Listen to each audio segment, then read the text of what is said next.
السلام علیکم گریٹ پاکستان ناظرین، پیٹرولیم مصنوعات کی قیمتیں راتوں رات بڑھا دی گئیں اور کسی نے اس کی ذمہ داری قبول نہ کی اور نہ ہی کسی نے وجہ بتائی۔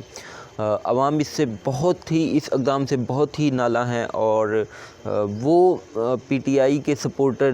جو آج تک پی ٹی آئی کی تمام کمزوریوں کو بھلا کر پیچھے رکھ کر حکومت کو سپورٹ کیا کرتے تھے، آج وہ بھی ان سے خفا ہیں اور ایک کے بعد ایک بحران پیدا کیا جا رہا ہے۔ پہلے چینی بحران، پھر آٹا بحران، گندم بحران اور اب پیٹرولیم بحران، اور اس کے بعد کہا جا رہا ہے کہ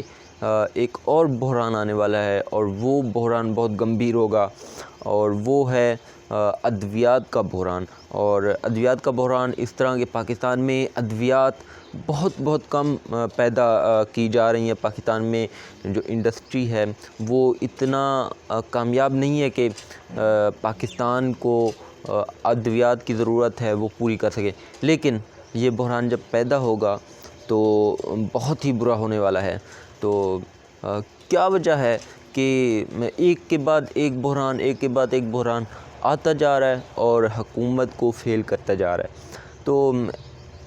ابھی جو پیٹرولیم کا ایک بحران تو نہیں کہہ سکتے، قیمتیں بڑھا دی گئیں، لیکن اس سے پہلے جب قیمتیں کم کی گئیں تو زیادہ سے زیادہ 10 روپے کم کیا گیا، اور جب 10 روپے کم کیا گیا تو تمام کمپنیز نے آئل دینا بند کر دیا۔ یہ ملٹی نیشنل کمپنیز ہیں، اگر حکومت ان تک نہیں پہنچ پاتی تو اس کا مطلب ہے کہ ہم ملٹی نیشنل کمپنیز کے آگے بے بس ہیں۔ تو حکومت کو چاہیے تھا کہ ان کے گریبان تک پہنچتی جب انہوں نے پیٹرول کے ذخائر اکٹھے کر لیے تھے اور کم قیمت پر دینے پر بالکل آمادہ نہیں تھے، لیکن جب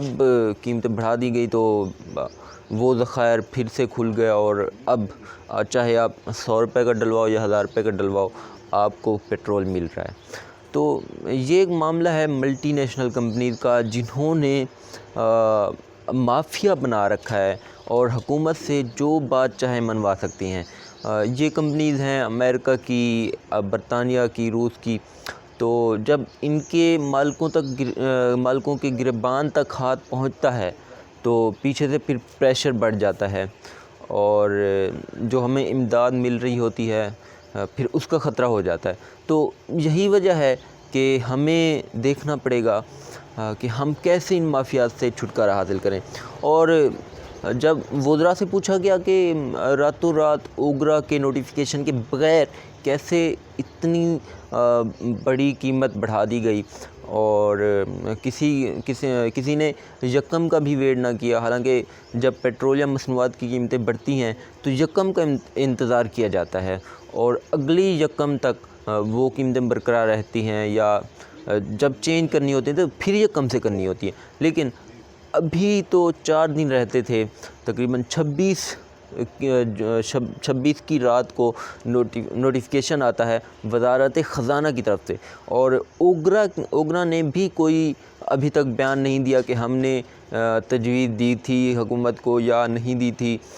لیکن وزارت خزانہ کی طرف سے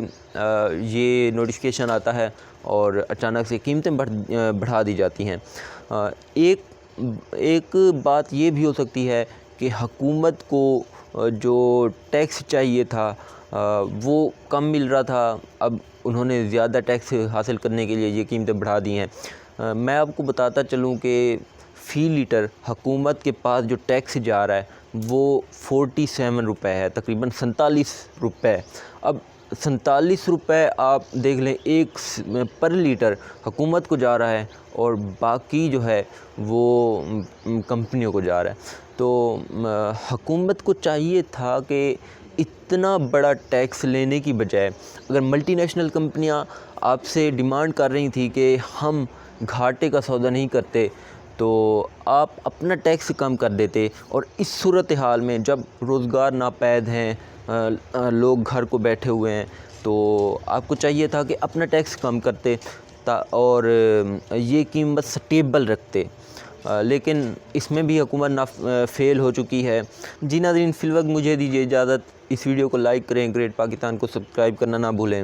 ملتے ہیں نیکسٹ ویڈیو میں، شکریہ، اللہ حافظ۔